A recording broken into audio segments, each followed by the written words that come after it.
অনুরাগের ছোঁয়া ধারাবাহিকের আজকের পর্বে দেখা যায় মিশকা যখন জয়কে ইনজেকশন দিয়ে পালিয়ে যাওয়ার চেষ্টা করে তখন জয়কে যে দেখাশোনা করে সেই মহিলা চলে আসায় মিশকা ইনজেকশন দিতে পারে না। সেখানে সূর্য এসে হাজির হয় এবং মিশকা আড়ালে চলে যায়। সূর্য জয়ীকে বলে, জয়ী, অলি খুব অসুস্থ, জ্বরের ঘরে ও শুধু তোমার কথাই বলছে, প্লিজ জয়ী তুমি একটাবার চলো। অলি অসুস্থ কথা শুনেই উদ্গ্রীব হয়ে সূর্যর সাথে অলির কাছে ছুটে যায় জয়ী। অন্যদিকে মিশকা ভাবতে থাকে এই জয়ীর সাথে সূর্যর কিসের সম্পর্ক, এই জয়ীটা কে তাহলে?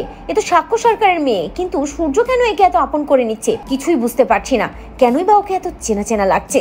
অন্যদিকে দেখা যায় জয়ী অলির বাড়িতে গেছে, এটা শুনে প্রচন্ড ক্ষেপে যায় সাক্ষ্য। যখন বিগ বং এ সাক্ষ্য চিৎকার করতে থাকে ফোনে তখন অলি অসুস্থ একথা শুনে উদ্গ্রীব হয়ে দীপা বিগ বং থেকে বেরিয়ে যায় অলির কাছে যাওয়ার জন্য।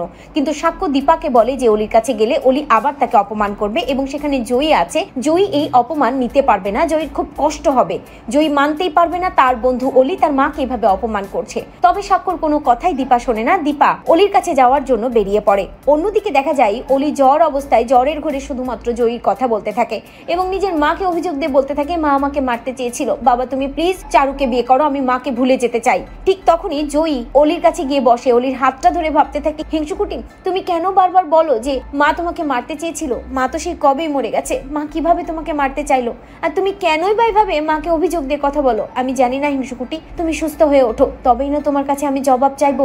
অন্যদিকে দেখা যায় যে দীপা ছুটে আসতে থাকে অলির কাছে। তো বন্ধুরা তোমরা এটাই চাও তো যে এবার যেন দীপা অলির কাছে ছুটে এসে জয়ীকে অর্থাৎ রূপাকেও খুঁজে পাই? কমেন্ট করে জানাতে ভুলো না।